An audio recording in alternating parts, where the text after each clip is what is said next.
Alors, bonjour tout le monde. Ici, on est à la page 6 des notes de cours. Donc, juste en bas, on va étudier les systèmes de force complexes. Alors, je vais vous demander de corriger l'énoncé. Donc, Justin marche à vitesse constante. On va barrer vitesse constante, puis on va modifier par en accélérant à un taux constant qui est inconnu.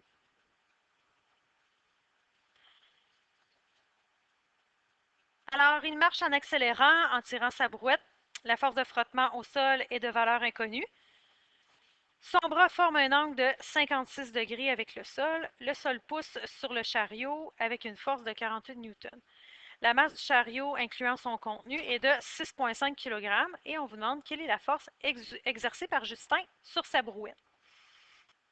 Alors, c'est une force motrice, alors ça veut dire qu'il tire ici sur le bras avec un angle de 56 degrés par rapport au sol. Alors, ça, on commence par dessiner le diagramme de corps libre concernant les forces qui sont en jeu ici dans ce système-là. Alors, premièrement, si on dessine la force motrice exercée par Justin, on n'oublie pas que cette force-là, elle a bien sûr une composante en X, qu'on va nommer force motrice composante en X. Et même chose concernant sa composante en Y, FMY. Alors, nous, on cherche la norme, dans le fond, qui correspond à l'hypoténuse de ce vecteur-là. Alors, c'est ce qu'on cherche. C'est le but ici de notre problème. Si on illustre les autres forces qui sont en jeu, on a quoi? Bien, on a aussi une force de frottement dont la valeur est inconnue. Alors, on peut indiquer ici qu'on a une force de frottement. Est-ce que je la mets à la même longueur de la composante en X de la force motrice? Non, il faut la mettre un petit peu plus courte parce qu'on nous parle ici qu'on a une accélération. Donc, ça veut dire si accélère, c'est qu'on a une résultante en X qui est positive, qui fait avancer la brouette. Alors, il faut absolument mettre une force de frottement plus petite.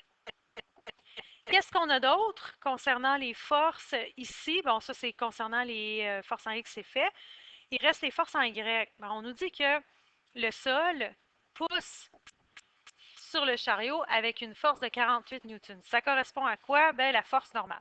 Alors, on peut décider, par exemple, de la mettre de 3 carrés de haut et on va indiquer qu'il s'agit de la force normale. Maintenant, il nous reste à indiquer la force de gravité. Il ne faut pas oublier qu'elle est toujours présente, cette force de gravité-là.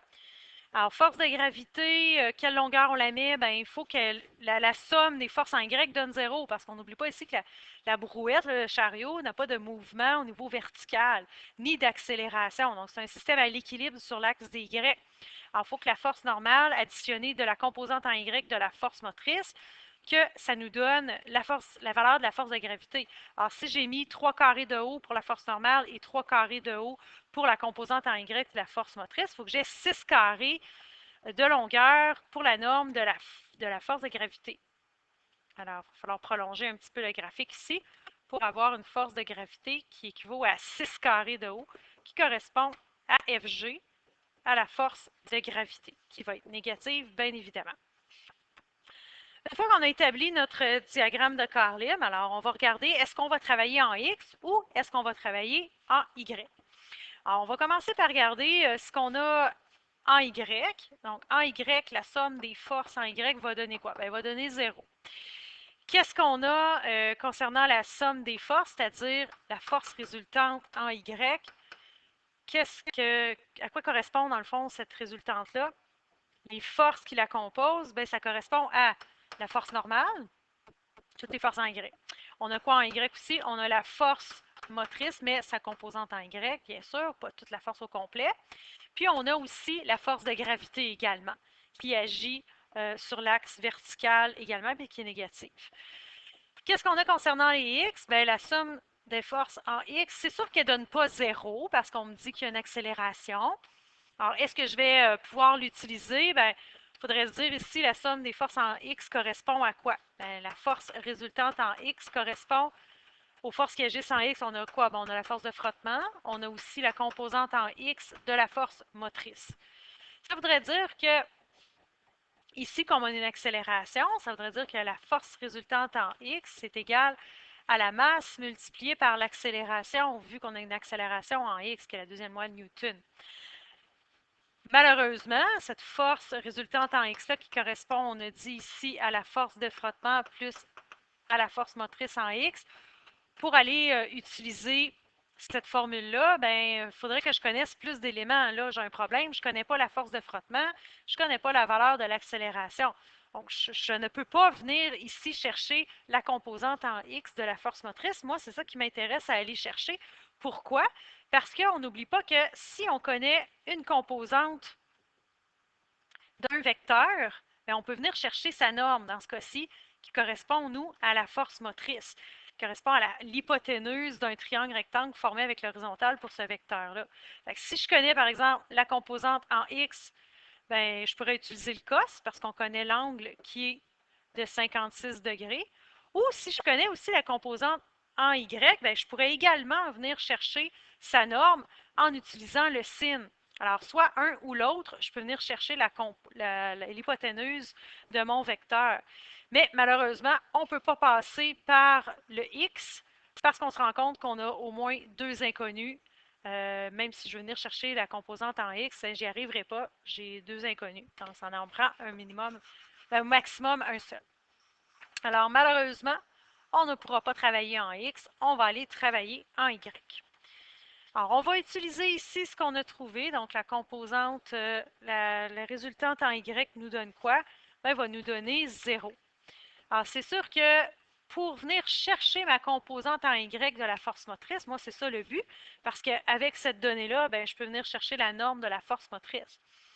Pour y arriver, il faut que j'aie les autres éléments. Alors, est-ce que je connais la force de gravité? Non, mais je peux venir la chercher. Fg correspond au poids de l'objet. Et Fg, on a vu que la formule, c'est la masse multipliée par l'accélération gravitationnelle. Donc, Fg est égal à quoi? La masse multipliée par 9,8 mètres par seconde carré. Il n'y a pas de problème, on peut venir les chercher. On connaît la masse de l'objet qui est de 6,5 kg. Alors ça peut être notre première étape, aller chercher Fg. La force normale, est-ce qu'on la connaît? Oui, on nous dit qu'elle est de 48 newtons, cette force normale-là. Alors, aucun problème, on a un seul inconnu, puis ça se trouve à être la force motrice en Y. Alors, on peut procéder. Alors, première étape, on peut venir chercher pas la composante, mais la force de gravité, donc le poids de l'objet, donc Fg. Alors, Fg correspond à la masse de l'objet qui est de 6,5 kg multiplié par l'accélération gravitationnelle, on n'oublie pas qu'elle est négative, moins 9,8 mètres par seconde carré. Alors, pas de problème, on est venu chercher Fg, on pitonne ça et ça nous donne moins, bien sûr, parce que cette force-là est dirigée vers le bas, moins 63,7 newtons. Alors, on a Fg. Maintenant, dans notre problème, on veut venir chercher la force motrice en Y, donc sa composante en Y. Alors, si je réinscris ici que la somme des forces est égale à 0, donc Fn qui est la force normale, la composante en Y de la force motrice et Fg, tout ça me donne 0 puisqu'il n'y a aucun mouvement ni accélération sur l'axe des Y au niveau vertical. La brouette ne monte pas et ne descend pas en hauteur là, et elle n'a pas d'accélération. Alors ça donne 0, il est à l'équilibre. On vient remplacer les valeurs qu'on connaît et on vient chercher la force motrice en Y, sa composante en Y. Force normale, on la connaît, elle est de 48 newtons. Donc, elle nous l'est donnée ici. On rajoute notre inconnu, qui est la composante en Y de la force motrice. Et on a trouvé Fg, qui est juste ici. Donc, sa valeur qui est de moins 63,7 newtons.